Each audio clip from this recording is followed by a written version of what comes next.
প্রিয় দেশবাসী, আমরা এই শাহবাগ চত্বরে আমরা একত্রিত হয়েছি সকল সনাতনীরা মিলে। আমরা আমাদের এই বিগত 5ই আগস্ট শেখ হাসিনা সরকার পতনের পর থেকে আমাদের উপর যে এই মামলা হামলা অত্যাচার নিপীড়ন চলছে, আমরা এর প্রতিবাদে আমরা এই শাহবাগ চত্বরে একত্রিত হয়েছি। আমাদের যেমন কয়েকদিন আগে আমাদের রিসেন্ট যে ইনসিডেন্টটা সেটা হচ্ছে উৎসব মণ্ডলকে নিয়ে। উৎসব মণ্ডলকে আমরা দেখেছি যে থানায় সেনাবাহিনী নৌবাহিনী ও পুলিশের সামনে থেকে উৎসব মণ্ডলকে ধরে নিয়ে যাওয়া হয়েছে। তো সেই উৎসব মণ্ডলকে মানে গণপিটুনি দেওয়া হয়েছে এবং তাকে হসপিটালাইজ করে দিয়েছে। আমরা অনেকে ধারণা করেছিলাম যে উৎসব মণ্ডল মারা গেছে, কিন্তু এটা একটা রহস্য রাখা হয়েছিল। পরে দেখা গেছে 2 দিন পরে উৎসব মণ্ডলে হসপিটালে আমরা উৎসব মণ্ডলই পেয়েছি।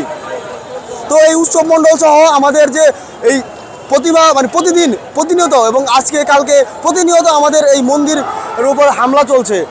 এই নিপীড়ন নির্যাতন থেকে আমরা এই স্বাধীন দেশ, আমরা সকলে মিলে এই আন্দোলনে সামিল থেকে আমরা দেশকে স্বাধীন করেছি। আমরা এই স্বাধীন দেশে কি আমরা এই অত্যাচার চেয়েছি? আমরা এই স্বাধীন দেশে অত্যাচার চাইনি। আমরা চেয়েছি সকলে মিলে সৌহার্দ্যের সাথে সম্প্রীতির সাথে বন্ধনে হাতে হাত মিলিয়ে বসবাস করার জন্য।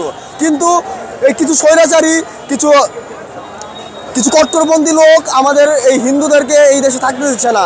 এই দেশ আমাদের, এই মাটি আমাদের, ঠিক আছে? আমরা এই দেশে সকলে মিলে একসাথে বসবাস করতে চাই। এখানে এটা কারো বাবার সম্পত্তি না যে আমরা বাইরে চলে যাব, এটা আমাদের নিজস্ব সম্পত্তি। এটা আমাদের আমাদের মাটি, এখানে আমরা থাকবো। এবং আমাদের এই যে রক্তে আগুন লেগেছে এর জন্য আমরা এই শাহবাগ চত্বরে আন্দোলন করেছি। এর আগেও আমরা 3 দিন আমাদের কর্মসূচি ছিল এবং আজকে উৎসব মণ্ডল সহ আমাদের বিভিন্ন শিক্ষা প্রতিষ্ঠানের হিন্দু শিক্ষকদেরকে পদত্যাগ করানো হচ্ছে, তাদের জোরপূর্বক পদত্যাগ করানো হচ্ছে এবং এর দাবিতেও আমরা বিক্ষোভ করছি যে তাদেরকে আবার সসম্মানের সহিত এই অবস্থানে ফিরিয়ে আনা হোক। হরে কৃষ্ণ। সকলে আমাদের সাথে থাকবেন এবং সকলে আন্দোলনে যোগদান করবেন। এই সংগ্রাম আমাদের অধিকার আদায়ের সংগ্রাম। এই আন্দোলন আমাদের অধিকার অস্তিত্ব টিকিয়ে রাখার আন্দোলন। আপনারা সকলেই এই আন্দোলনে যোগ দিন, কারণ এই আন্দোলনে যদি আপনারা না আসুন দেখা যাবে যে আমরা এই হিন্দুরা এদের থাকতে পারবো না।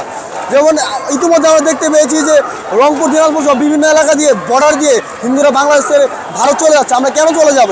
এই দেশ তো আমাদের, এই দেশ সবার অধিকার, থাকার অধিকার সবার।